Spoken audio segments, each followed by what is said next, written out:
Dekat video apa dekat skrin gambar buku.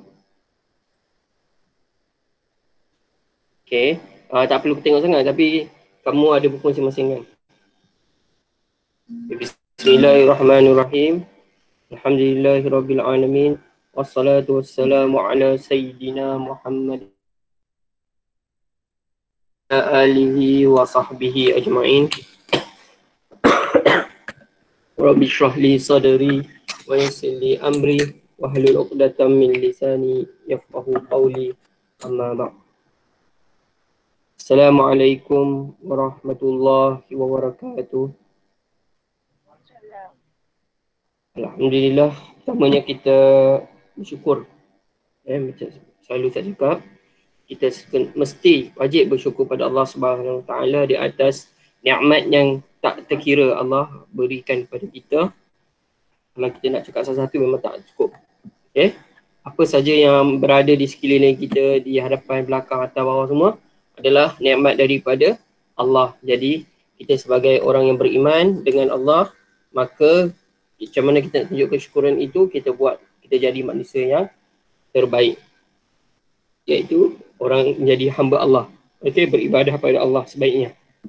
Okay. Salam dan salawat atas junjungan besar kita Nabi Muhammad sallallahu alaihi wasallam. Hilang pula. Apa tadi?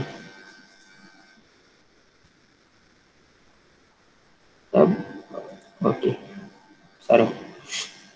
Okey, sebelum kita teruskan, kita mulakan kelas kita, sama-sama kita doa kepada Allah Subhanahu Wa Taala untuk memudahkan untuk kita belajar. Okey, auzubillahi minasyaitonirrajim. Bismillahirrahmanirrahim. Allahumma aftah alaina hikmataka wanshur alaina min khazaini rahmatika ya arhamar rahimin. Rabbi shrah li sadri wa yassir li amri wahlul 'uqdatam min lisani yafqahu qawli. Amin. Okey, bagus. Yang kita tengok kehadiran hari ini ada Alia. Okey, bagus. Alia, Syafiqah, Arif ada. Arif ni dengan Akif sekali ke? Balqis ada, Fasham ada, Hazim pun ada. Kalis. Bagus, tak nama sendiri. Okey, Nur Anissa ada, Sarah. Kis apa? Kristina. Okey, Sumaya binti Mustafa. Okey, semua. Ada 8 orang termasuk orang.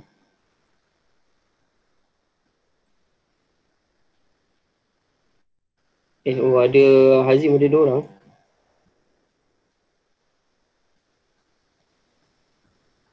Okey. 7 orang. Okey, baik. 10 orang. Tak termasuk Ustaz Okey, baik. Hari ini insya-Allah hari Isnin 21 hari bulan Jun 2021. Okey, untuk kita bersamaan berapa? Sama dengan 10 Zulkaidah 1442. Okey. Zulkaidah betul Zulhijjah. Zulhijjah kita akan sambut Aidil Adha dan juga musim haji. Kita tahun ni jemaah haji tak ada dari Malaysia. Okey, sebab COVID-19. Okey, baik. Untuk hari ini kita akan belajar subjek fiqh. Okey, tahun 6 subjek fiqh. Okey, buka buku teks masing-masing. Kita akan belajar tajuk yang terakhir kalau boleh kita habiskan hari ini. Okey, tajuk ni sebenarnya kita dah belajar tahun lepas untuk tahun 5 pengurusan jenazah.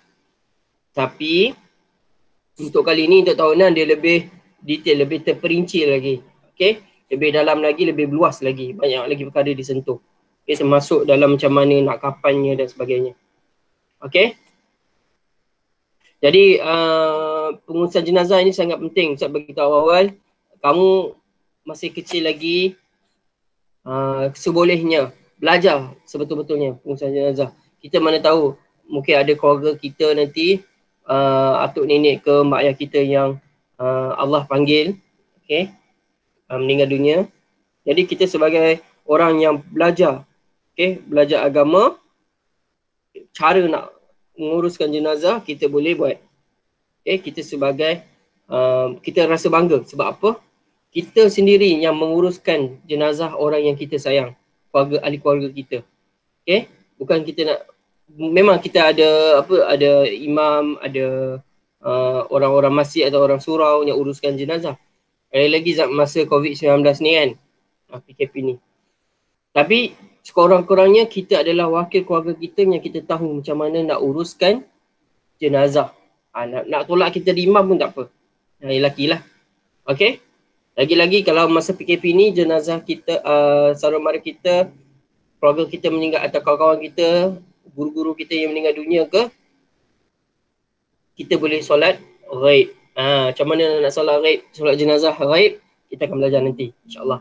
Okay. Jadi beri tumpu perhatian untuk hari ini.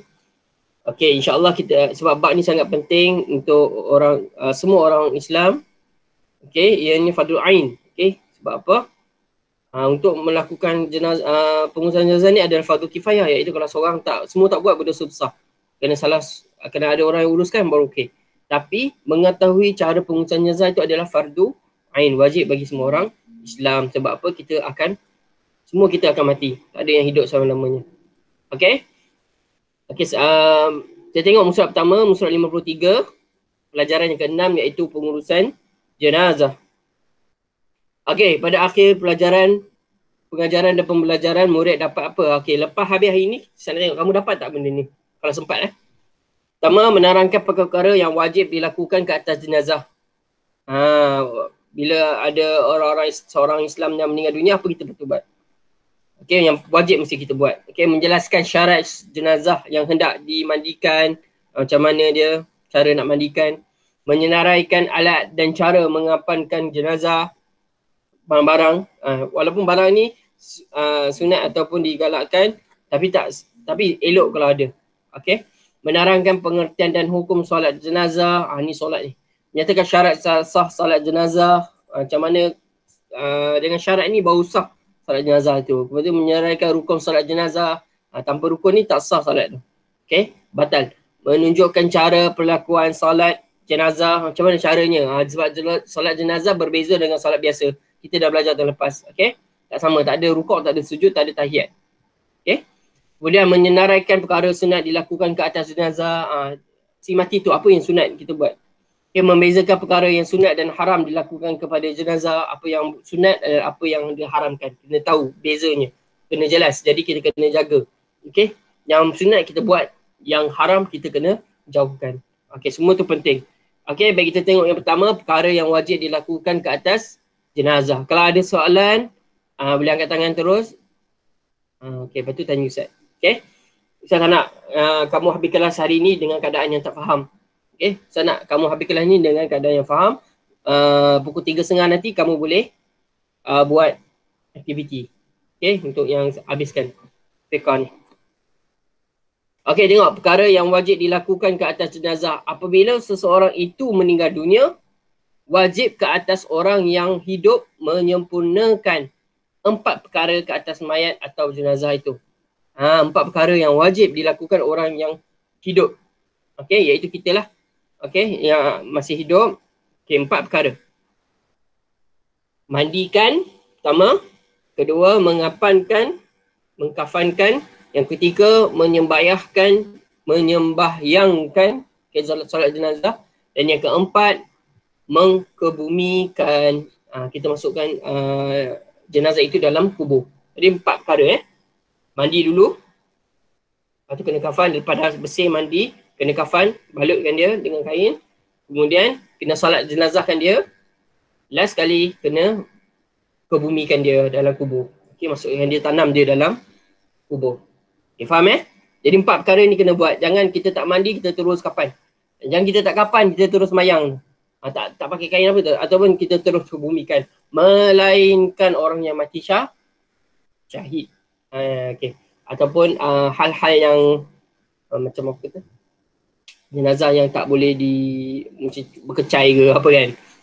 Kena makan binatang buas ke, kemalangan yang teruk ke kan. Itu kisah lain. Ini meninggal dunia yang cara biasa. Kematian yang cara biasa Okey. Kita cerita pasal macam mana nak bumi cara COVID pula. Kalau ada masa nanti. Okey, kita tengok soal sebelah 54. Okey, ingat dia 4 perkara 4 perkara tadi hafal 4 tu. Okey, pertama mandi. Tadi kan memandikan wajib. Okey, memandikan. Syarat jenazah yang hendak dimandikan. Orang siapa yang boleh kita mandikan ni? Bukan kita main kutip ke? Apa orang mati kita ambil je. Tak boleh. Kena ada syarat dia. Pertama adalah mesti mayat orang Islam. Yang jenazah itu adalah orang Islam confirm. Dia orang Islam. Orang kafir tak boleh. Orang agama lain tak boleh. Orang Islam sahaja. Okay, kedua, ada jasad walaupun sedikit. Bila kata macam ni, tak faham lah. Ada jasad walaupun sedikit. Siapa boleh terangkan kat Ustaz? Apa maksud dia? Ada jasad walaupun sedikit. Buat dosa ke? Tak apalah. Yang kedua tu, ada jasad walaupun sedikit. Maksudnya apa? Apa yang sedikitnya jasad tu?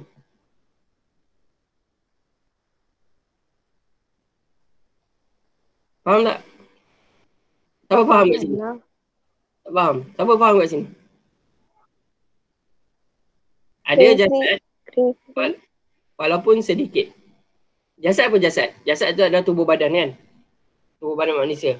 Okay, walaupun sedikit. Kenapa kata sedikit? Maksudnya, tubuh badan manusia tu, macam Ustaz cakap tadi, kalau tiba kemalangan, kena langgar lori. Badan kamu tinggal setengah je.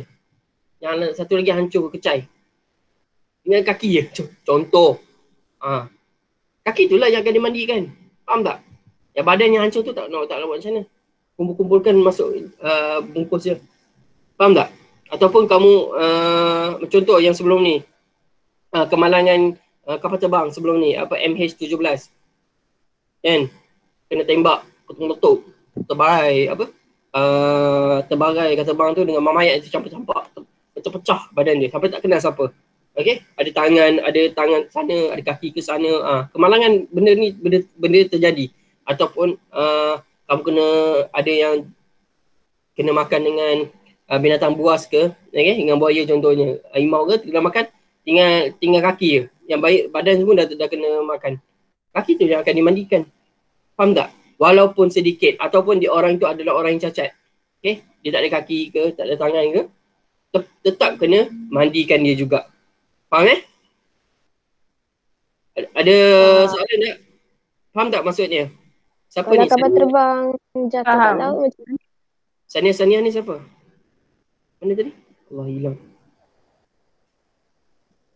Kalau kapal terbang tu jatuh dalam laut. Solat ghaib. Kalau itu tengok. Ada jasad walaupun sedikit. Kalau ada sikit tu mandi. Kalau tak ada tak boleh lah. Tak boleh mandi lah, nak mandi macam mana. Tak ada jasad. Faham tak? Ni untuk syarat mandi Syarat mandikan jenazah. Kalau badan dia tak ada, tak hancur atau hilang terus, solat jenazah terus. Okay? Nak kebumikan tu kena ada jasad juga. Jadi dia 4 syarat tu. Mana tadi? Mandi kan, kalau ada jasad, dia boleh mandi, boleh kafan, boleh sembahyang, boleh kebumikan. Tapi kalau tak ada jasad, langsung tak ada, dia terus lompat ke keempat, ketiga. Dia kena sembahyangkan. 1, 2 dengan 4 tak boleh. Sebab mayat tu tak ada. Okay? Faham sembahyang boleh, salat jenazah, salat ghaib. Macam Nabi SAW pernah salat kepada Raja apa? Najasi Dia dah masuk Islam, tapi orang tak tahu dia masuk Islam. Nabi Muhammad SAW tahu. Jadi bila Raja itu mati, Nabi SAW salat jenazah.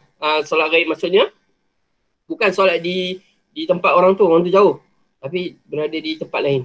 Faham tak Boleh, salat ghaib boleh. Okay. Faham Yang penting kena ada jenazah tu. Mayat tu kena ada. Okay, baik. Okay, mayat orang Islam ada jasad walaupun sedikit. Walaupun sikit, ada satu jari pun tak apa. Jari tu kita mandikan dia. Bukan mayat yang mati syahid. Macam saya cakap tadi. Siapa yang mati syahid, dia kena tak payah nak mandi. Terus mayat tu turun masuk dalam kubur. Dengan darah-darah dia sekali. Mati syahid ni adalah orang yang pergi berperang. Jangan kita, kan kita ada kata belajar bahasa belajar pun mati syahid lah apa. Tak, ini yang perang lah. Yang kena pergi, yang mati sebab pergi perang. Mayat dia tu dikebumikan terus. Walaupun dalam keadaan berdarah ke apa. Ini ketika perang zaman Nabi dulu. Ingat ada perang Uhud ke, perang Badar kan. Ada orang-orang Islam yang mati, terbunuh dalam peperangan. Mayat tu, jenazah tu terus dikebumikan terus. Sebab apa? Jenazah dah suci dah. Okay, orang yang mati syahid ni, jenazah dia dah suci. Okay, faham Jadi syarat dia mesti mayat orang Islam, walaupun ada jasad, walaupun ada sedikit itu pula yang akan dimandikan. Dan yang ketiga, bukan mayat yang mati syahid. Ingat. Okay, baik. Kita tengok dulu alat-alat dia. Okay, air yang bersih. Mesti ada air. Bukan air mutlak lah maksudnya. Air mutlak dah belajar kan Bukan air bukan air najis bukan air najis atau air yang digunakan ke air musyamas ke makruh kan. Ini air mutlak ataupun air yang dicampur air kopi, air Milo ke tak boleh. Air bersih, air mutlak. Okey, boleh. Maksudnya air tu kita boleh digunakan untuk ambil wuduk. Okey, baik. Seterusnya sedikit kapas, nanti nak guna juga. Air daun bidara, ini sunat je. Tak ada pun tak apa. Nak bagi wangi.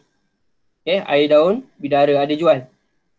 Ustaz Ali pernah mandikan jenazah dulu. Okay, pakai air, ada air dia. Kemudian putih kapas ala yang tempat korek telinga tu. Kapas korek telinga tu. Nanti kita nak basuh bahagian celah-celah yang susah tu, contoh dalam telinga, dalam hidung ke, pakai putih kapas tu. Okay.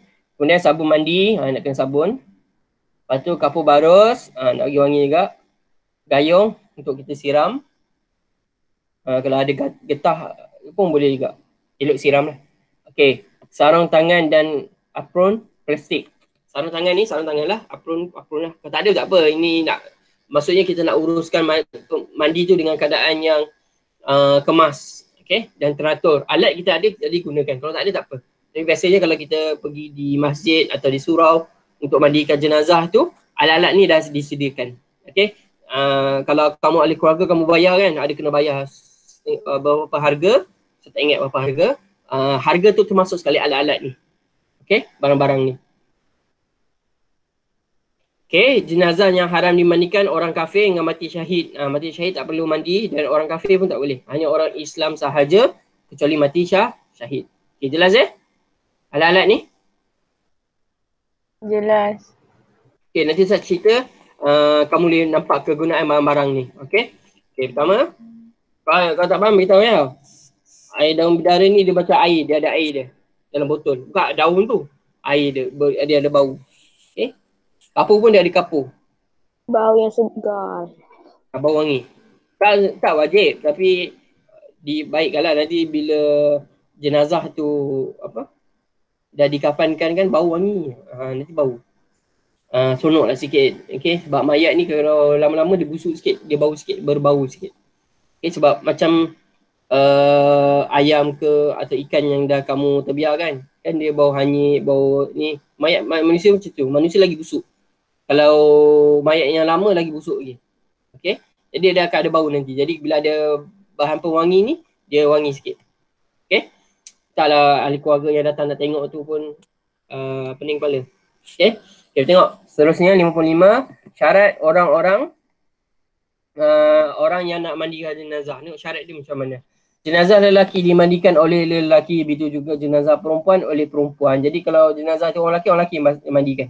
Kalau perempuan yang mandikan. Nanti kalau kita pergi surau atau masjid, kalau ada jenazah lelaki, dia akan panggil orang lelaki. Kalau perempuan, dia ada orang perempuan yang akan mandikan. Okay. Orang masjid atau orang surau yang bagian perempuan. Okay, jadi buat baiklah dengan selalulah pergi masjid atau pergi surau. Nanti kalau kita mati nanti ada orang kenal, ni yang Cik Ali ni. Kita kenal dia buat elok-elok faham tak? Jadi banyak akan pergi surau masjid lepas PPKP nanti Okay, suami boleh memandikan jenazah isterinya dan juga sebaliknya. Suami isteri tak apa. Okay, sebab tak ada aurat bagi suami isteri. Suami boleh tengok semua aurat isteri dia, isteri pula boleh semua tengok aurat dia. Jadi kalau suami dia meninggal nak panggil isteri dia masuk boleh. Ataupun isteri dia meninggal nak panggil suami dia masuk boleh. Mandikan boleh. Tak ada masalah. Orang yang afdal memandikan mayat perempuan ialah saudara mara, wali atau suaminya. Untuk yang perempuan, sebaiknya saudara mara lah. Okay. Atau wali, atau ayah dia ke, abang dia ke, atau suami dia sendiri. Okay. Orang yang afdal memandikan mayat lelaki ialah anak cucu bapa, datuk saudara, anak saudara, bapa saudara, sebelah bapa dan ibu. Maksudnya bila jenazah lelaki itu, anak dia yang lelaki, atau kalau anak dia meninggal, bapak dia pula, atau atuk dia, atau sepupu dia ke, atau anak saudara, anak buah dia ke, okay, pakcik, contoh pakcik kamu meninggal, kamu boleh mandikan yang lelaki lah. Okay, bapa saudara, sebelah bapa atau ibu, tak kisah belah mana, ayah atau ibu, asalkan lelaki dan saudara, itu lebih baik. Afdal ni, nampak afdal ni maksudnya lebih baik. Okay, mayat budak lelaki atau khunsa besar boleh dimandikan oleh orang lelaki atau perempuan. Kalau baby ke, budak kecil ke, khunsa ni adalah ada kedua kemaluan, iaitu dia lelaki dan dia perempuan. Dia lahir dengan ada dua tu. Kena tahu kamu ada orang macam tu, tapi walaupun sedikit tapi ada. Dia ada kemaluan lelaki dan perempuan sekali. Dia kadang-kadang hidup dia, kalau kita tengok kecenderungan dia, mungkin dia nak jadi lelaki, dia akan jadi lelaki. Kalau dia rasa dia nak jadi perempuan, dia akan jadi perempuan. Tapi dia ada dua kemaluan, khunsa. Okay, faham itu boleh dimandikan lelaki dan perempuan. Baby boleh, baby ke budak kanak-kanak boleh, lelaki dengan perempuan boleh. Bila dah balik besar tak boleh. Okay. Sunat bagi tukang mandi jenazah di kalangan orang faqih dan amanah. Faqih ni orang yang pandai ilmu agama. Dan amanah. Amanah ni orang yang bukan orang kata apa ni? Munafik. Munafik Maksudnya orang yang suka pecah amanah, dia ceritakan kat orang. Kita kenal orang tu. Okay. Contoh, dia mandikan jenazah tu, tengok ada bahagian jenazah tu yang memalukan atau aib. Dia cerita kat orang lain, aku mandikan si Fulan ni kau tahu tak? Aku masa mandi tu aku nampak ni. Itu tak boleh. Itu orang yang tak amanah. Dia ceritakan aib orang dekat orang lain. Sebenarnya orang yang nak mandikan jenazah ni, dia kena simpan aib dia. Aib ni kemaluan. Bukan benda tu, benda-benda yang tak nak dikongsikan orang lain lah maksudnya. Badan bila mandi, kita bogel, akan ditutup sahaja kain, ada satu kain. Jenazah tu tak ada pakaian, cuma akan ditutup satu kain sahaja, kain basah. Jadi kemungkinan besar orang yang mandikan tu boleh nampak apa yang ada dalam di tubuh badan jenazah tu. Jadi kena jadi orang yang amanah. Orang yang amanah dia takkan ceritakan pada orang. Berdosa besar tu. Okay? Kita menceritakan aib orang itu pada orang lain, jenazah itu pada orang lain, ataupun ahli keluarga tu sendiri. Pakcik-pakcik kan tengok, budak ni ada ni lah, ni cerita kat kau, ni membawang. Berdosa besar tu. Kemudian haram memandang aurat mayat kecuali darurat. Sebab tu tak ada letak kain basah. Mana boleh kita buka habis bogel, nampak kemaluan semua? Tak boleh. Itu aurat, kita tak boleh pandang. Sebenarnya lelaki antara lelaki dan lelaki ada aurat juga. Faham tak? Ingat lelaki dengan lelaki boleh buka semua, perempuan boleh buka semua, tak boleh. Perempuan dengan perempuan pun ada aurat juga. Kecuali suami isteri. Suami isteri tak ada aurat. Tapi kalau selain pada tu, kena ada aurat. Aurat kamu dengan mak ayah kamu, dengan adik-beradik kamu, kena jaga. Faham tak? Jadi masa kamu mandikan jenazah pun sama, ada aurat kamu. Walaupun yang jenazah itu perempuan, yang dimandikan dia adalah perempuan juga, pun ada aurat dia. Faham Kecuali darurat, kecuali benda yang terpaksa lah. Kena terpaksa buka lah. Okay. Darurat ni benda yang boleh kata apa? Menukarkan apa yang benda-benda yang haram atau halal. Faham tak? Macam tu, kamu nak mati, ada babi je. Darurat, boleh makan babi. Kamu kehausan nak mati, ada arak je kat situ. Boleh minum arak tu. Darurat lah, bukan sebab Allah darurat minum. Padahal ada, kita boleh usaha boleh cari air yang lain atau makanan lain, itu tak kira darurat. Darurat ni benda-benda yang terpaksa sahaja. Faham Okey, kemudian jangan menyentuh aurat mayat kecuali berlapik. Ada lapik lah, mana kita bahagian kemaluan. Biasanya kan saya tadi pakai sarung tangan. Nampak tak gambar tu? Dia pakai apron atau ada sarung tangan. Sarung tangan tu berlapik lah. Mandi pakai sarung tangan Lagipun jenazah pun kadang ada kekotoran yang kita tak tahu. Kadang ada yang jenazah yang ni pengalaman Ustaz dia dah tua, dia dah lama tak boleh gerak, lepas tu dia meninggal dunia. Jadi bila dia dah lama tak gerak tu, dia punya apa ni mungkin tai ke kotoran dia ke apa, semua ada, kena keluarkan. Jangan rasa apa ni geli. Kalau dekat najis lah, tai pula, najis tu kena keluarkan. Kena tolak kat perut dia, bagi najis tu memang keluar, nampak tai keluar. Tapi nak macam mana, kita kena bersihkan je. Jangan rasa geli, tak boleh.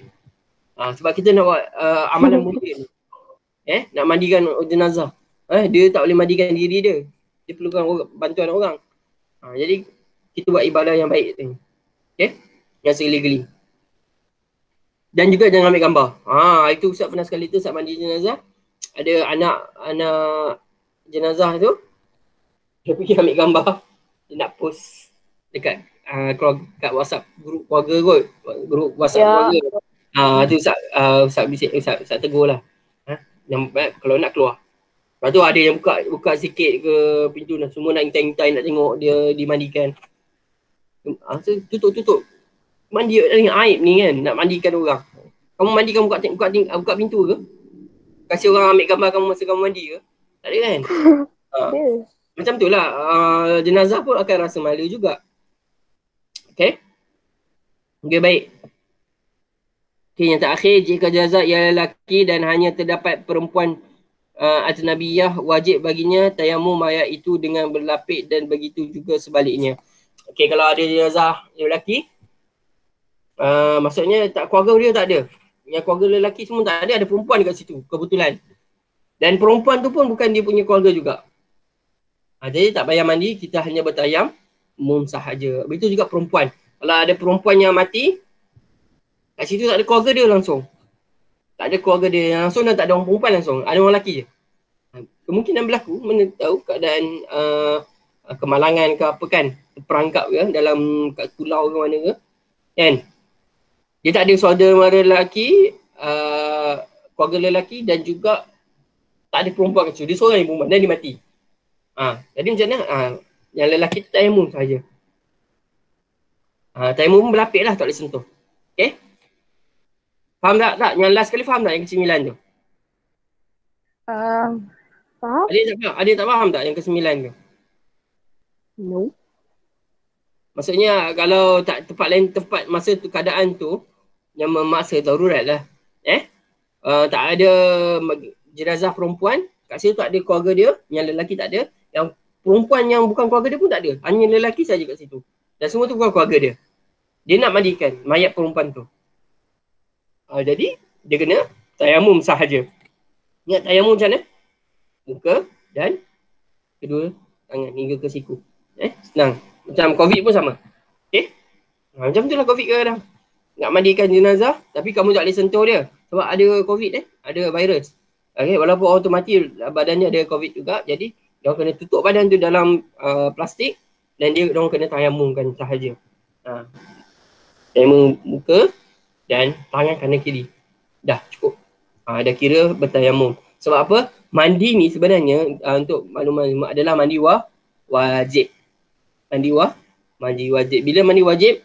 Bila sampai umur keluar mani ataupun kalau perempuan habis haid ataupun habis nifas, kena mandi wajib, betul tak kan? Ada besar. Kalau mati pun sama, kena mandi wajib. Jadi urusan mandi jenazah ini adalah mandi wajib. Tapi kalau ada keadaan terpaksa, tak ada air ataupun ada halangan yang menyebabkan tak boleh mandi wajib itu, kita boleh bertayamum. Kalau kamu mandi wajib, tak boleh, kamu boleh bertayamum untuk solat. Okey? Dan bila ada air ataupun boleh mandi seperti biasa, kena mandi balik. Faham tak? Itu juga dengan jenazah. Tak ada air, tak ada apa ataupun orang yang nak tak boleh mandikan guna air ataupun ada halangan kan. Boleh bertayamum sah macam mandi wajib sebab keadaan memerlukan. Faham ujung nombor 9 tu? Ada soalan tak? Tak ada. Okey, bagus. Kalau tak faham, tanya tau. Ustaz tak nak kamu habis belajar dengan keadaan tak faham. Okey, tengok. Ini praktik. Okey, ini kafan. Tadi mandi dah habis Mandi faham Faham. Faham. Okey, mandi biasanya kita akan mulai dari kepala ke bawah. Okey.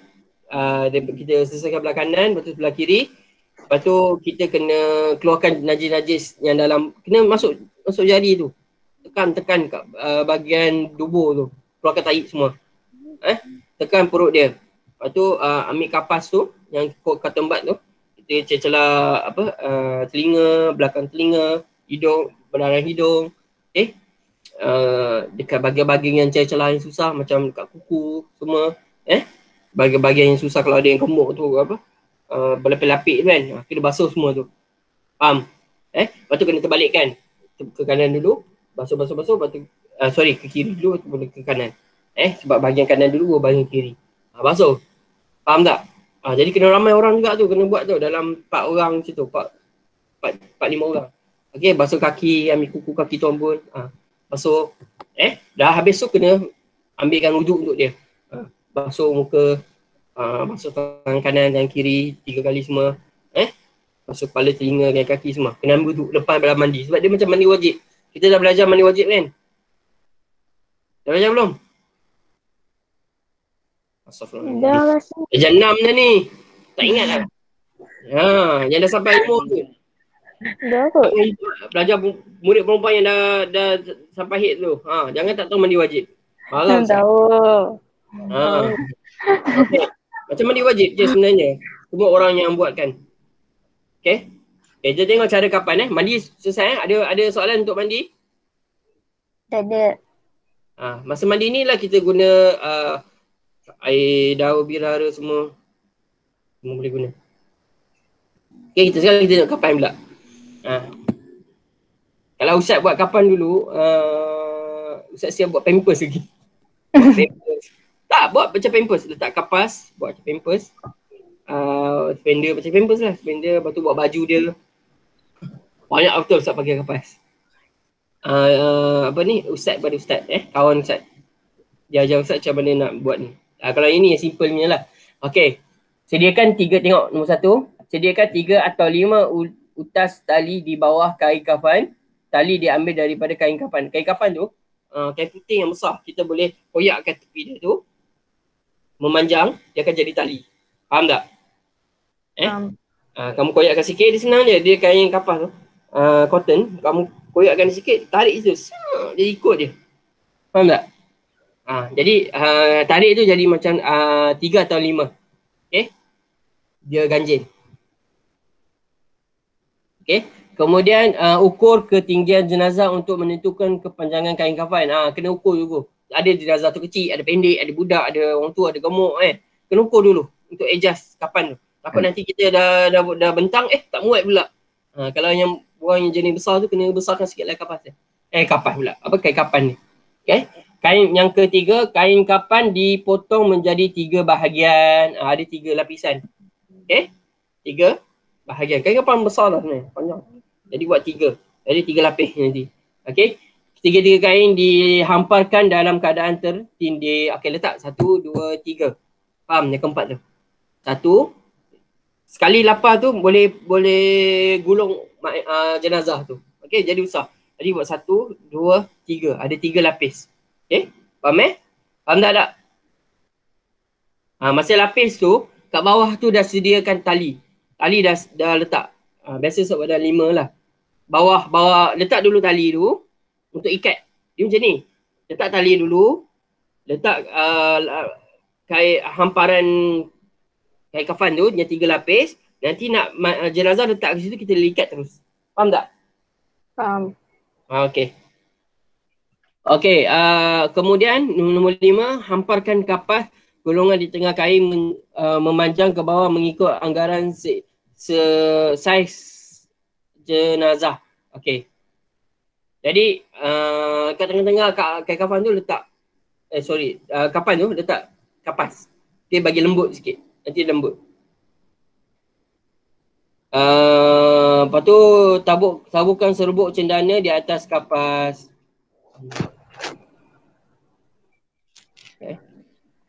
Terlangkah ke ni?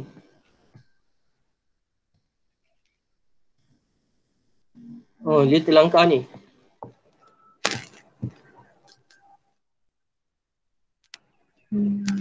Okey, tak apa-apa.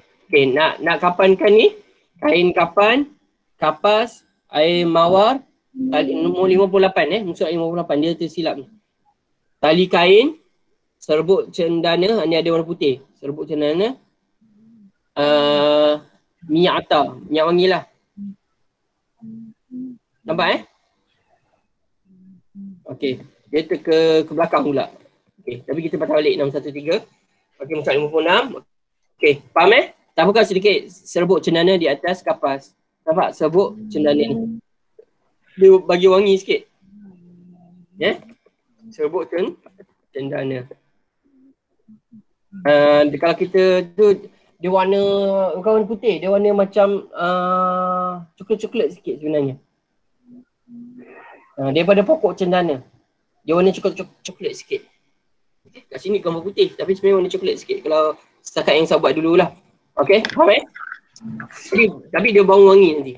Okey, kemudian letak jenazah tu dengan kain. Masa kita nak masuk jenazah tu, kita dah pelekatkan dia.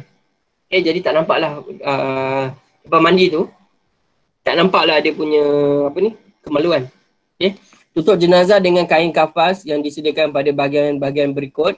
Okey, ambil kain kapas tu balut. Kain kapas ni kalau kita buka, dia macam kapas tapi dia memanjang. Dia macam kain tapi dia kapas sebenarnya, boleh tanggal. Tapi kapas lah macam kain panjang.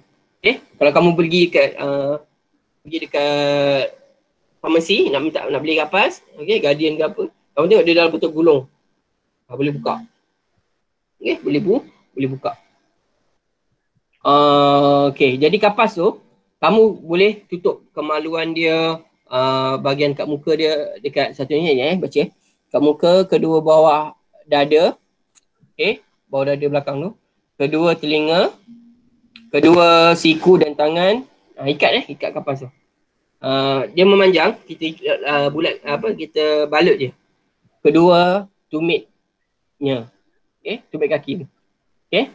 Kemudian yang ke-8, tutup jenazah dengan kain kapas yang disediakan pada bahagian berikut. Okey, kemaluan. Ni sama diulang balik je ni. Maksudnya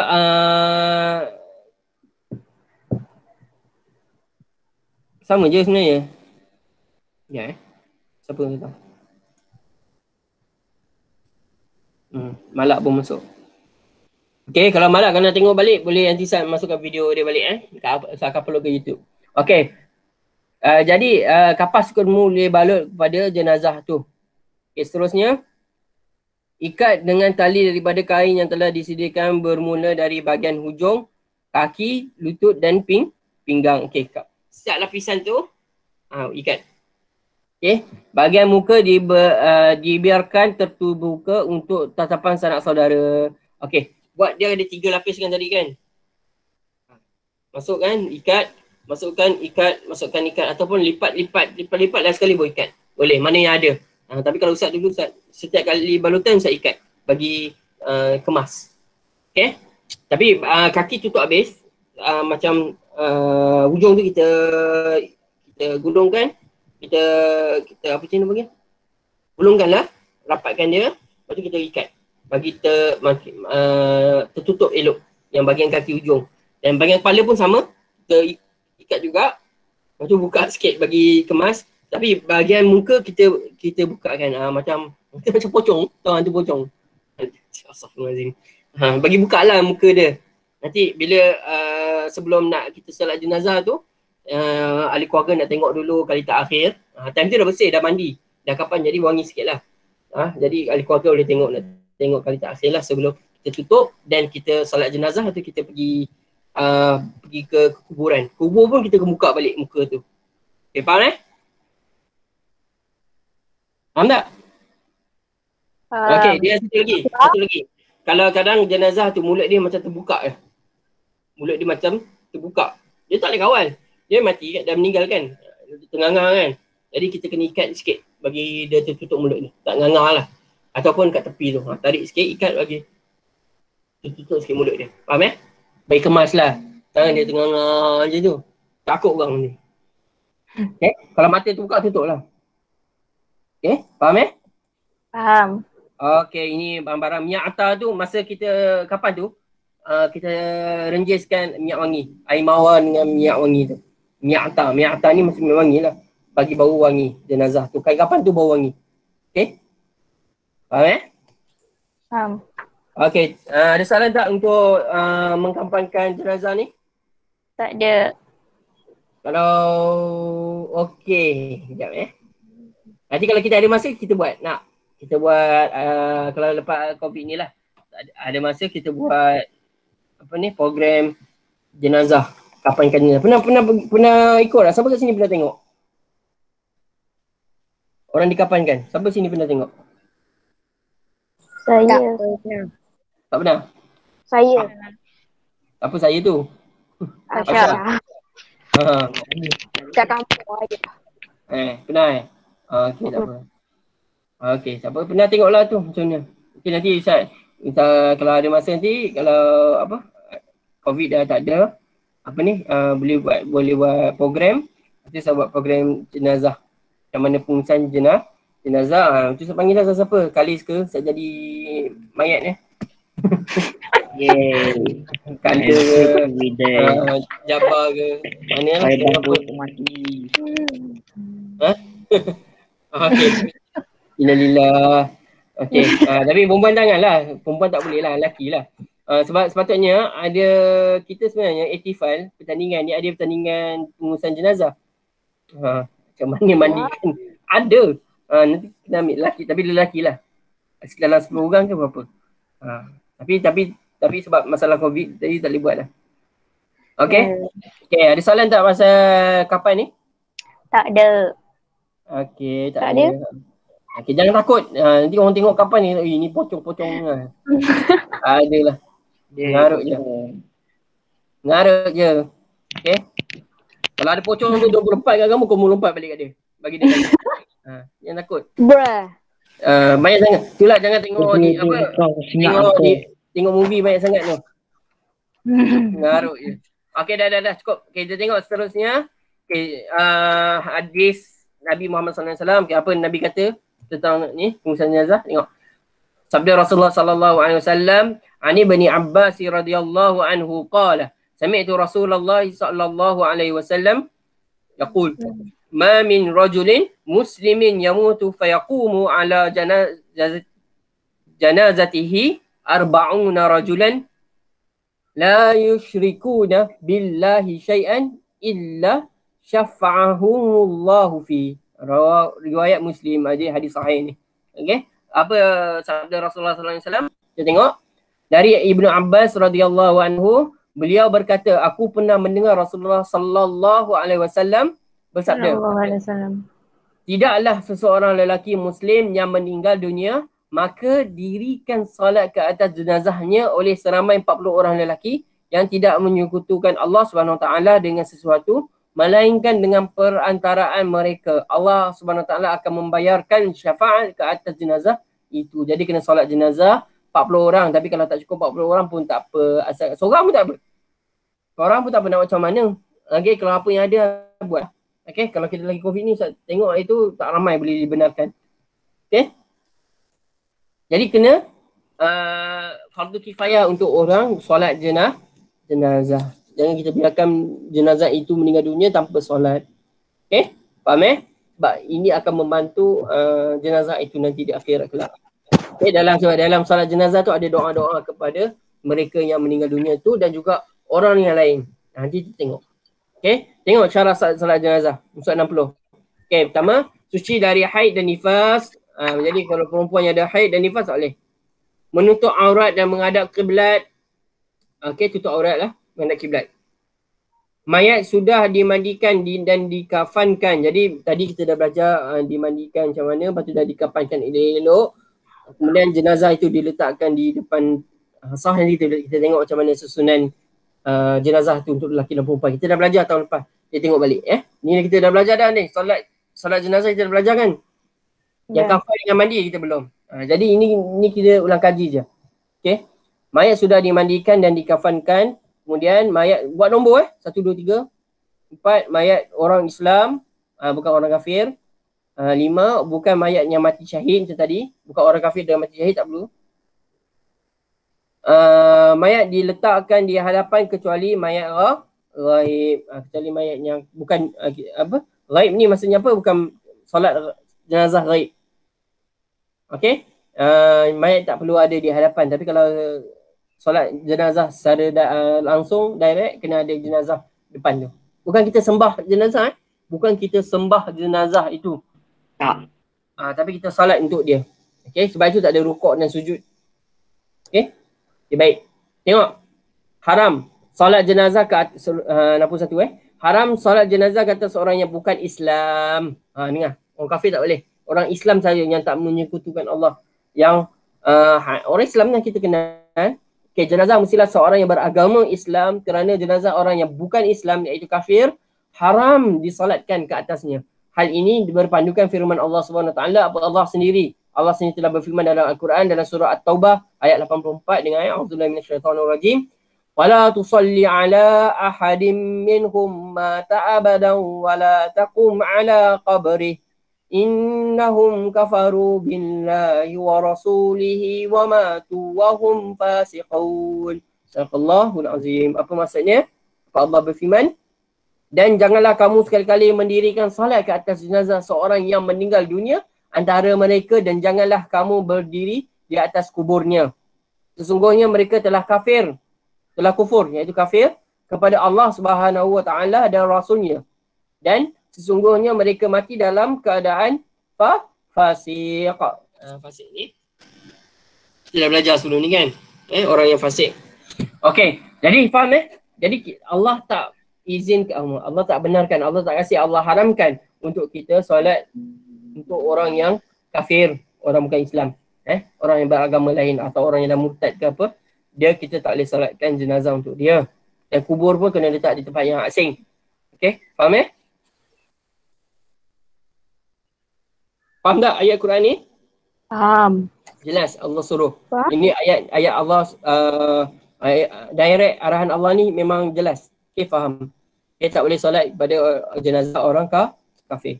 Okey, tengok selepasnya 62, solat jenazah ghaib. Okey, ini keadaan bila tak ada mayat tu, tak ada jenazah tu. Okey, diharuskan solat jenazah ghaib ke atas jenazah yang tidak ada bersama jamaah ketika solat dilakukan. Boleh, diharuskan, maksudnya boleh buat.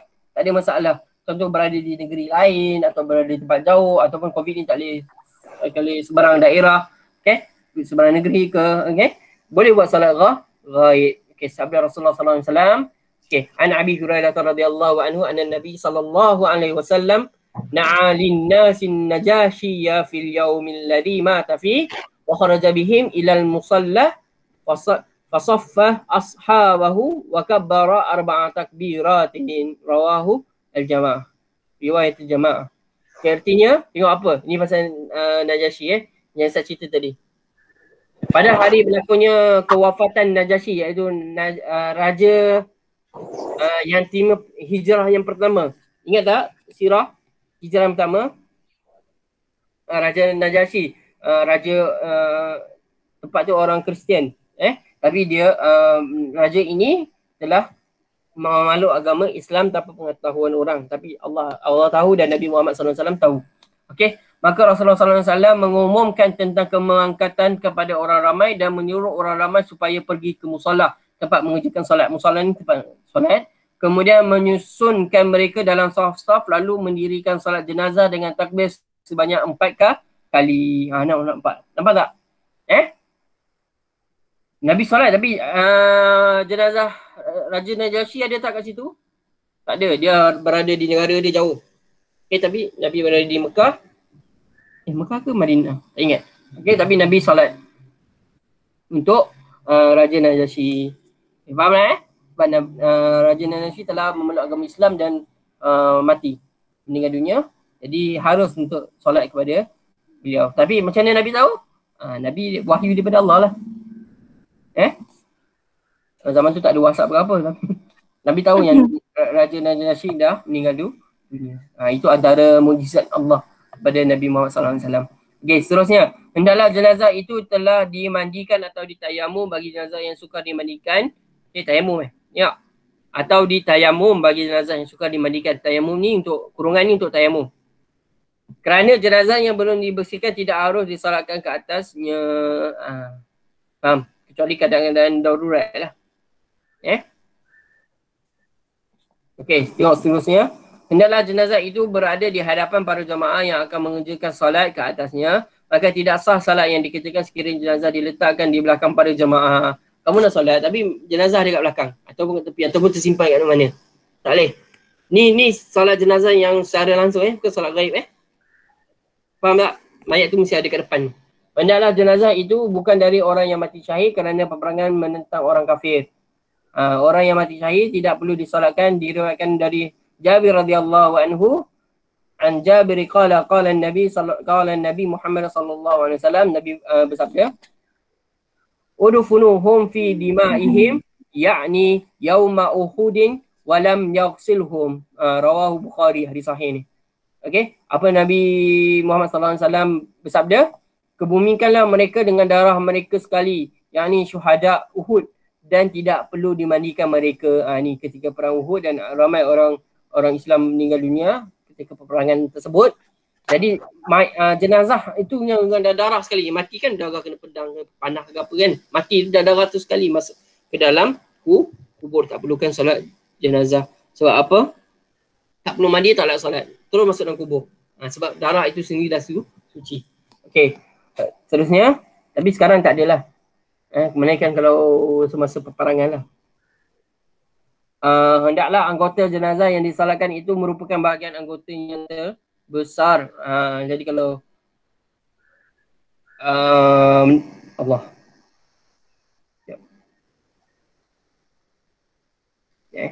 Sebab.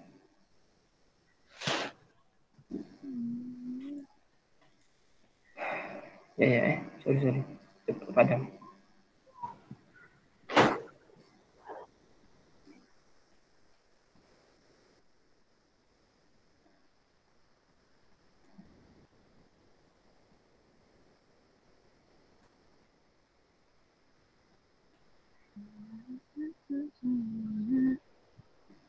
Okey.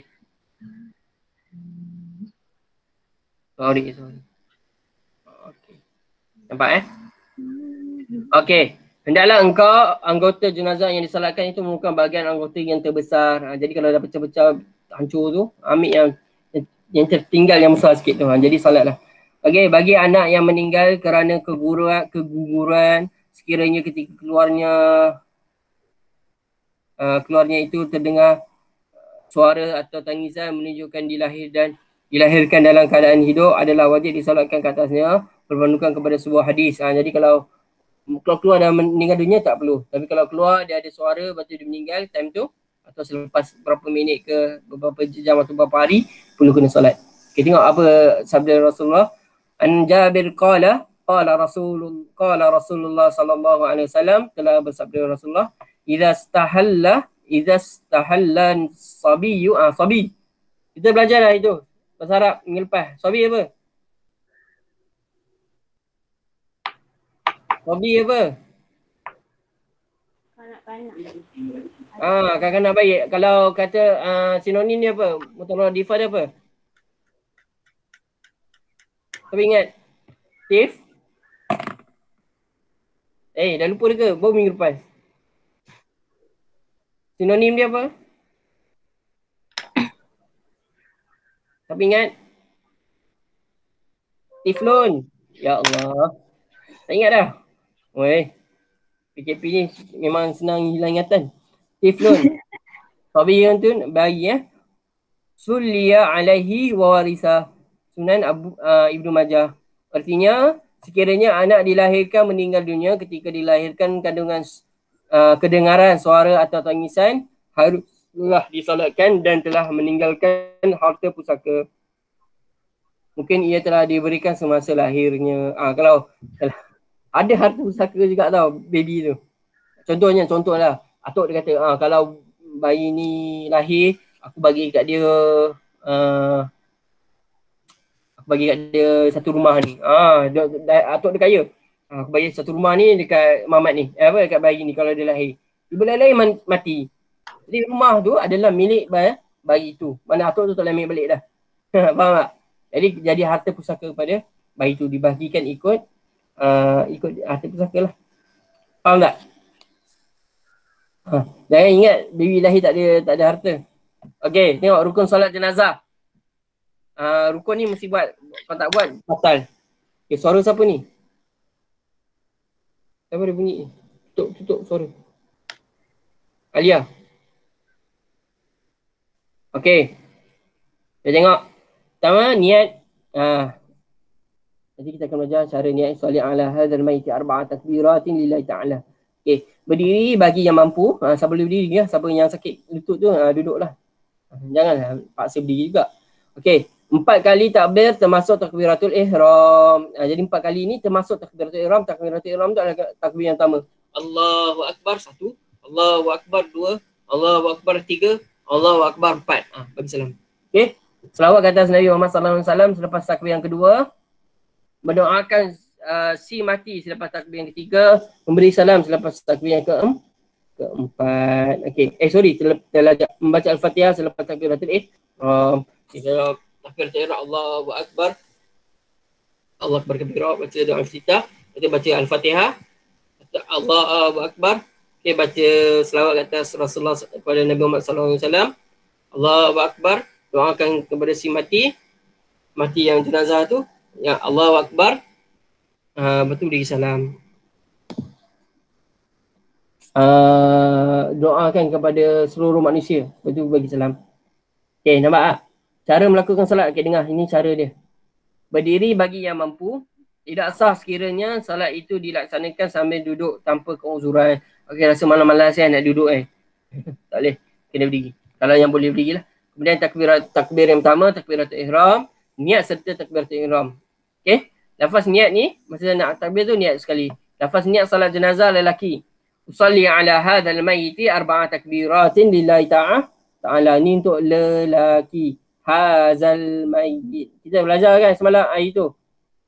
Hadzal mayyit. Kalau perempuan, hadza ke apa? Kita boleh jawab. Kat sini ada jawapan dah. Hadihi lah. Asafwazim. Hazil maitah tambah-tambah butah. Macam tulabun. Talibun. Jadi talibatun. Kan tambah-tambah butah. Ustazun jadi ustazah. Ustazatun. Nampak Kita dah belajar itu. Haza ustazun. Haza ustazatun.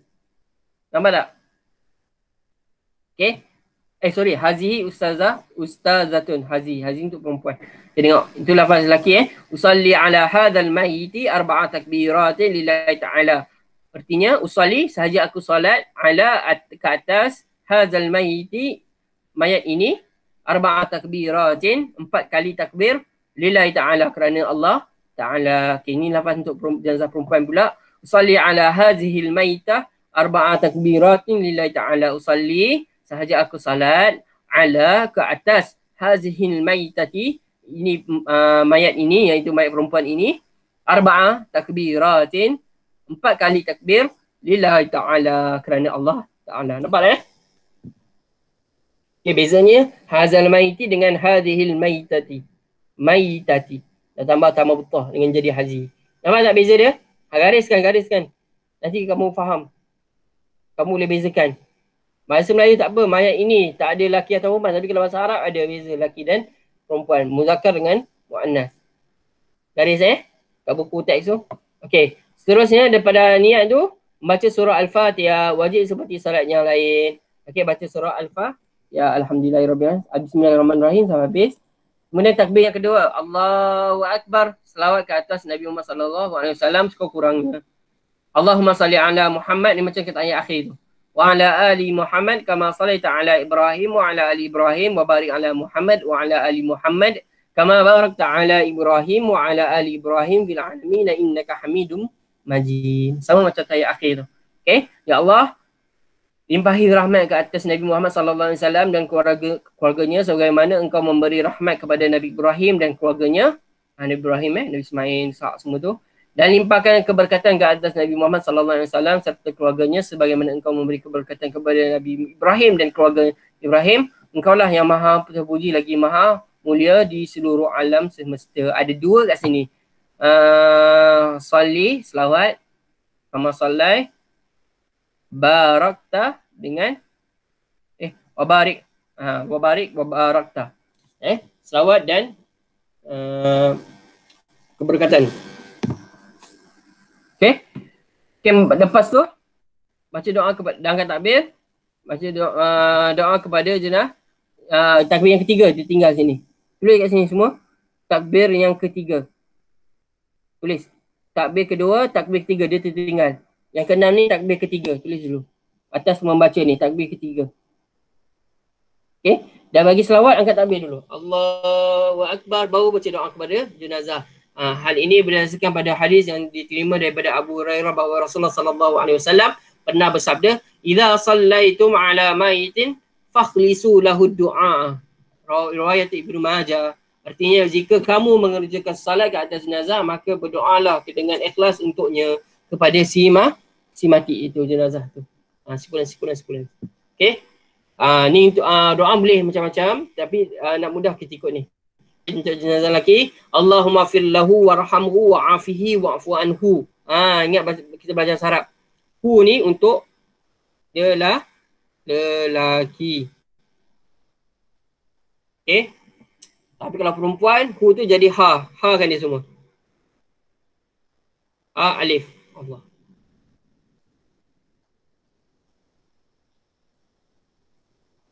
Gariskan bagi nampak. Allahumma firlahu warhamhu wa'afihi wa'fu anhu. Ada apa? 1, 2, 3, 4. Hu hi hi. Hu hi hu. Okay, sebab wa'afihi ni sebab apa? Wa'afihi wa'fu anhu. Okay, seterusnya. Kalau perempuan jadi ha. Allahumma firlaha warhamha wa'afiha wa'fu anha.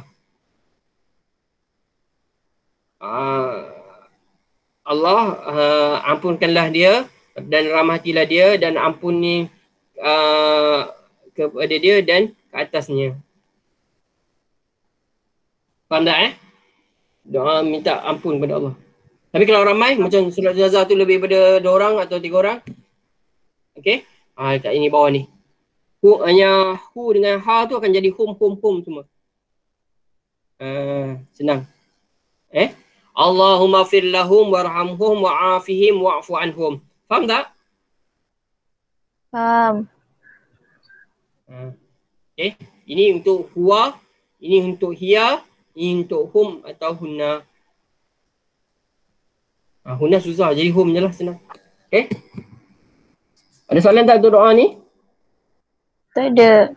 Okay, kemudian takbir yang keempat itu bagi salam. Allahu Akbar. Assalamualaikum warahmatullahi wabarakatuh. Assalamualaikum warahmatullahi. Ya, faham tak? Untuk solat jenazah ni? Faham. Jadi setengah dah. Okay, cuba kita try habiskan. Okay, ini kedudukan. Kita dah belajar lah. Ni kiblat Atas depan ni ke kiblat. Okay, kalau untuk lelaki. Sorry, ni perempuan. Kanan yang perempuan kita tengok perempuan dulu. Kepala imam tu berada di pinggang. Punggung pinggang lah. Okay, jadi soft kena ganjil sepatutnya. Okay. Lepas tu, kalau ada 2 perempuan, susun macam ni. Okay. 1, 2. Dua-dua berada di laluan pinggang tu. Menghadap pinggang dia. Okay. Kalau lelaki di kepala. Ni macam pocong ni. Nampak kepala tu. Okay. Kepala dia. Kalau 2 lelaki pun kepala. Okay. Tapi kalau lelaki dan perempuan, lelaki dulu letak kepala, selepas itu perempuan letak ke pinggang. Tarik ke atas sikit. Ke kanan sikit. Faham Kalau lelaki dengan perempuan, kanak-kanak semua campur. Jadi kalau lelaki kepala, kanak-kanak lelaki pun kepala juga, tapi dia pendek sikit lah budak kan. Dia rendah sikit, jadi kena atas sikit kaki dia tu. Kalau perempuan ke pinggang, kalau kanak perempuan pun ke pinggang, jadi dia akan rendah sikit. Tapi tak apa, susunan je macam tu. Kepala lelaki, dia tengok pada kepala dia. Lelaki tengok pada kepala, perempuan pada pinggang. Faham tak? Ada soalan tak? Faham. Tapi kalau tengok susunan dia, lelaki dewasa dulu, lelaki kanak-kanak, perempuan dewasa, perempuan kanak-kanak. Itu susunan dia. Boleh? Kalau tak ada lelaki dewasa, mulakan dengan lelaki kanak-kanak, perempuan dengan perempuan kanak-kanak. Faham Kalau ada perempuan dengan kanak-kanak, perempuan kanak-kanak, perempuan dewasa dulu, baru perempuan kanak-kanak. Faham Faham. Okey, jelas. Okey, perkara yang disunatkan. Okey. Kita habiskan boleh? Saya habiskan Boleh tak? Okey. Boleh. Tengok perkara disunatkan dalam salat jenazah. Okey, ada ni, tengok apa disunatkan. Membaca isti'azah sebelum membaca surah Al-Fatihah. Okey, baca isti'azah ni apa? Siapa tahu? Apa tahu isti'azah ni apa? A'udzubillahi minasyaitonirrajim. Basmalah. Bismillahirrahmanirrahim. Faham tak? Isti'azah ni a'udzubillahi minasyaitonirrajim. Kalau basmalah, bismillahirrahmanirrahim. Okey, suruh sebelum baca Al-Fatihah. Al-Takbir. Okey, membaca doa yang bersumberkan dari Nabi Muhammad SAW. Antara doa-doa itu ialah ini doa panjang sikit. Tadi yang pendek. Okey, dari Abu Hurairah radhiyallahu anhu katanya, ni doa Nabi doa Rasulullah sallallahu alaihi wasallam ala jannati faqala, ni doa ni. Allahumma garis. Okey, panjang sikit dari tadi. Allahumma fillahum warhamhum wa'afihim wa'fu anhum. Itu yang pendek. Okey, ini yang panjang. Allahumma anta rabbuha wa anta khalaqtaha wa anta razaqtaha wa anta hadaitaha lil islami wa anta qabadta ruhaha wa anta a'lamu bisirriha wa alaniyatiha wa qad ji'naka raghibina syufa'a laha fafil laha zanbaha. Kalau kamu boleh hafal lah. Okey, ni makna dia, baca sendiri nanti. Okey.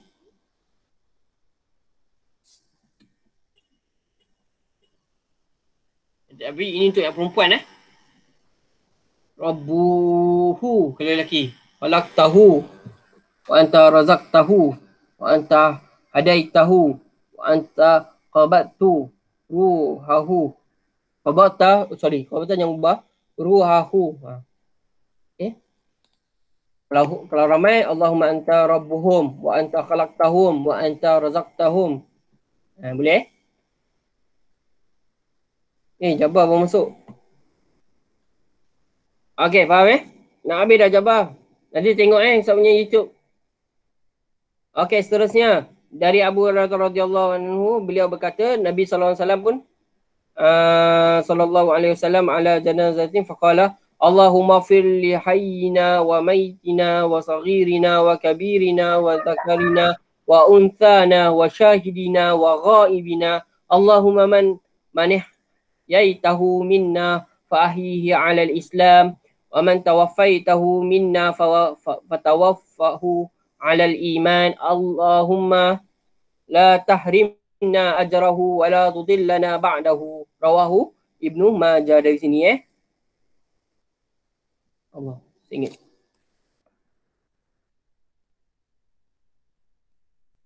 Yang tu doa. Ini doa dia Itu situ. Okey, baca sini terjemahan dia. Okey, imam adalah berdiri lurus setentang dengan kepala mayat atau bahunya jika jenazah itu seorang lelaki atau pada bahagian tengah jenazah sekiranya jenazah itu perempuan yang tadilah.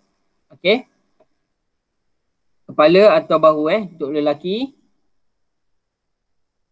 Tapi kalau bahagian tengah untuk jenazah wanita perempuan ya, kanak-kanak atau dewasa. Okey, menjadikan saf atau barisan jemaah yang mengerjakan solat itu kepada 3 saf. Macam saya ni, kena ganjil. 3 saf. Ini sunat tak buat tak apa. Kena buat 1, nak buat 2, buat 4, nak buat 6 pun tak apa. Keadaan masjid tu atau surau atau kawasan macam tu tak apa. Tapi kalau boleh buat 3. Okey, diriwayatkan dari Malik bin apa? Tak ingat Nabi. Urairah ke Abu sorry, saya tak tahu. Bahawa Rasulullah SAW telah bersabda, "Ma min mu'minin yamutu fasuyusalli alaihi ummatun minal muslimina yablughuna an yakunu thalathata sufufin illa ghufira lahu." Fakana Malikun bin Hubairah idza qalla ahlu janazati yataharra an yaj'alahum thalathata sufufin. Riwayat Ahmad dan ashabi sunan. Apa? Sabda Rasulullah, tiada seorang mukmin yang meninggal dunia lalu didirikan salat ke atasnya oleh sekumpulan orang Islam yang terdiri daripada 3 barisan, 3 saf. Melainkan diampunkan dosanya. Oleh sebab itu, jika seseorang yang hendak mengerjakan salat ke atas jenazah terdiri dari orang yang sedikit, maka Malik bin Hubairah berusaha menyusun para jemaah itu dalam 3 saf. Walaupun sikit, cuba buat. Kalau ada dalam 10 orang, buatlah 4, 3, 3 ke. Faham tak? Walaupun sikit tak apa. Kalau ada 6 orang, 2, 2, 2. Boleh Okay. Perkebunan jenazah. Okay. Tadi kan kita ada 4 kan. Mandikan, kafankan, solat sembahyangkan, dan yang keempat adalah mengkebumikan jenazah. Okay, kita wajib menyegerakan penguburan jenazah. Kena segera menyegerakan. Tak boleh tangguh-tangguh. Tunggu. Ni kawan ni tak sampai lagi. Kesian dia tak jumpa. Tunggu seminggu. Tunggu sebulan. Tak boleh. Kalau hari tu meninggal, hari tu juga kita selesaikan mandi, selesaikan kafan, selesaikan salat dan terus kebumikan secepat mungkin. Okay. Hukum mengkebumikan jenazah adalah fardu kifayah ke atas orang Islam. Macam saya kata fardu kifayah. Sekurannya masih ada orang buat. Kalau tak ada buat langsung, berdosa besar semua orang. Okay. Jenazah Muslim tidak boleh dikuburkan bersama mayat orang kafir. Jadi tempat Muslim mesti di tempat kubur yang orang Muslim sahaja. Perkuburan orang Islam kan selalu tengok kan, perkuburan orang Kristian, perkuburan orang bukan apa Buddha contoh Hindu dan sebagainya. Kena asing. Okay. Makruh dikuburkan jenazah pada malam hari. Seeloknya di siang hari lah, tapi kalau terpaksa buatlah. Makruh makruh ni kalau boleh tinggalkan pada malam hari kalau boleh siang lah, nanti tak nampak apa. Okay, tengok perkara sunat dilakukan kepada jenazah. Okay, ini sunat kita buat pada jenazah itu. Ikat di dagunya dan sampul ke atas ubun-ubunnya. Ni saya cakap ni. Ikat kat kepala tu, nanti ternganga mulut dia. Okay. Rapatkan kedua-dua belah matanya. Kalau mata dia terbuka, kita tolak bagi tutup. Okay. Letakkan di tempat yang tinggi. Kat tangan tu.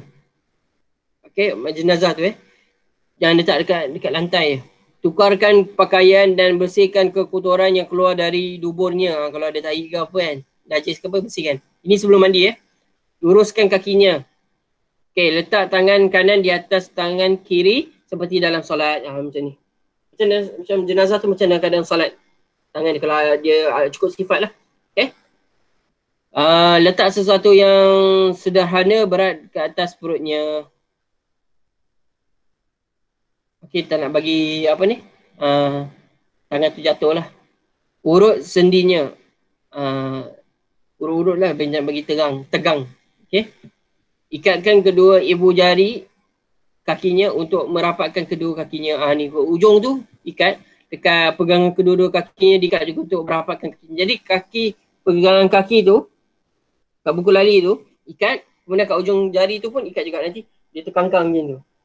Kalau ikat tu dia cantik kemas lah. Okay, kaki dihadapkan ke kiblat. Ini masa jenazah meninggal lah. Sebelum mandi tu semua. Kalau dah kapan semua tak perlulah ni. Okay, perkara haram dilakukan kepada jenazah. Perkara yang tak boleh, kalau boleh kita kena jauhkan.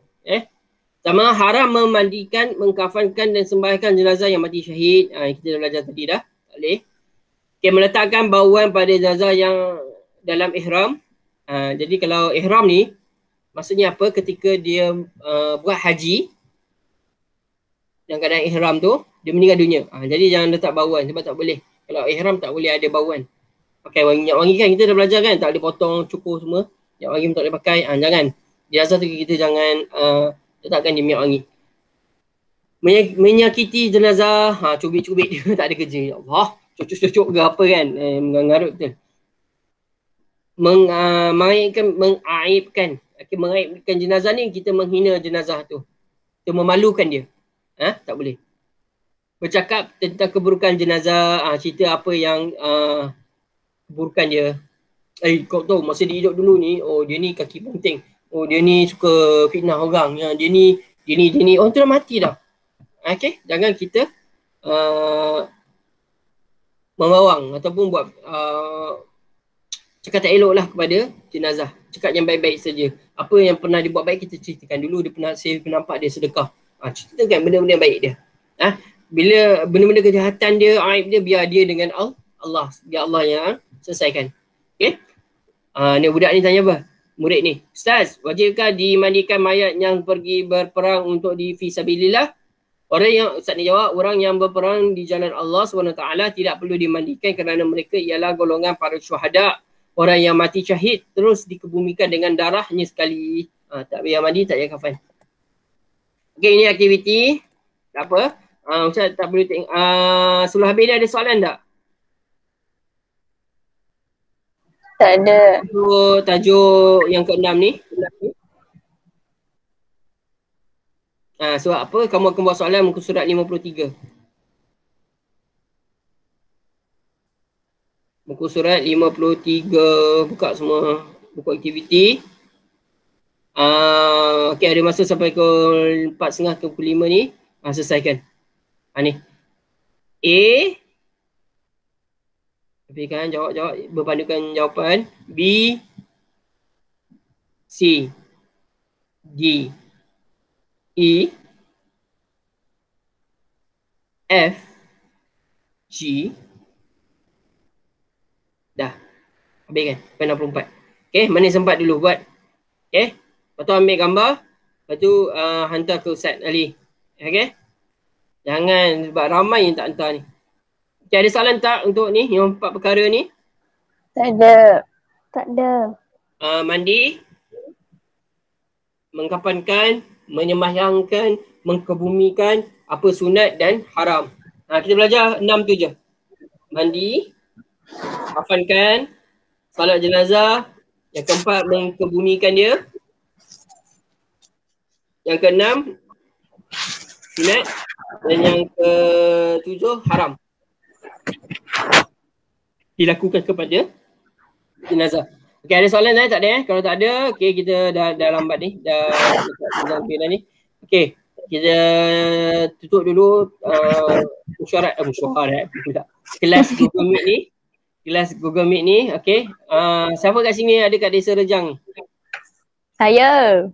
Alia seorang. Siapa lagi? Dengan Arsyad. Arsyad mana? Tak ada muka. Tak tahu. Tak tahu. Okey, macam mana? Kamu kena PKPD kan? Ya. Okey tak? Tak. Okey. Astagfirullahaladzim. Okey. Harap kalau yang berada di PKPD tu bersabar jaga diri masing-masing sebab penting. Sebab untuk apa kata apa? Keselamatan kamu juga sebab masalah COVID ni teruk kat sana. Okey, jaga diri masing-masing. Okey, tolong sama jiran tu, tengok, tanya khabar jiran-jiran tu. Okey, jaga jimat makanan. Okey, kita yang ada kat luar ni doakan sama-sama sahabat-sahabat kita yang berada di Desa Rejang. Okey, Ustazah Azhani pun ada kat sana. Siapa lagi ni? Kak Pakcik Hidayah. Kerani tu pun ada. Encik Anwar pun ada kat sana juga. Desa Rejang. Okey, sama-sama kita doakan supaya Allah jaga mereka dengan Alia dan keluarga dari bahaya COVID-19. Sebab bahaya jaga diri masing-masing. Alia, jangan nakal-nakal dalam tu. Tolong mak ayah kamu. Faham tak? Okey, itu saja untuk hari ni. Google Meet. Tapi teruskan buat aktiviti yang Ustaz suruh tadi. Surat 53. Okey. Itu saja untuk hari ini. Jadi teruskan buat. Okey, saya tutup dengan kita sama-sama kita bacakan doa. A'udzubillahi minasyaitonirrajim. Bismillahirrahmanirrahim. Allahumma ighfir lana dhunubana wa liwalidina warhamhuma kama rabbayana shaghira.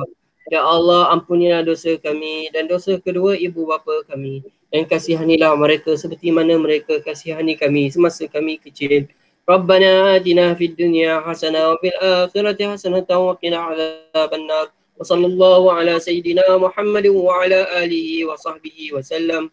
Subhana rabbika rabbil izzati amma yasifun wa salamun alal mursalin walhamdulillahi rabbil alamin. Okay, jaga diri baik-baik masing-masing. Okey, jangan malas sebab apa? Jangan lupa ulang kaji sebab kita nak peperiksaan nak dekat dah. UPSRE saya tak tahu bila, tapi PKK dekat je sebenarnya. Okey, jangan lupa baca amali dan PCHI. Okey, baca. Okey, dengan hafazan pun lepas tu kena habis sampai surah juzuk amal tu. Ingat Malak dengan Sumayyah mana ni? Ada kat sini duduk. Hafal nanti Ustaz call kita semak. Itu saja. Assalamualaikum warahmatullahi wabarakatuh. Okay, boleh terus buat soalan.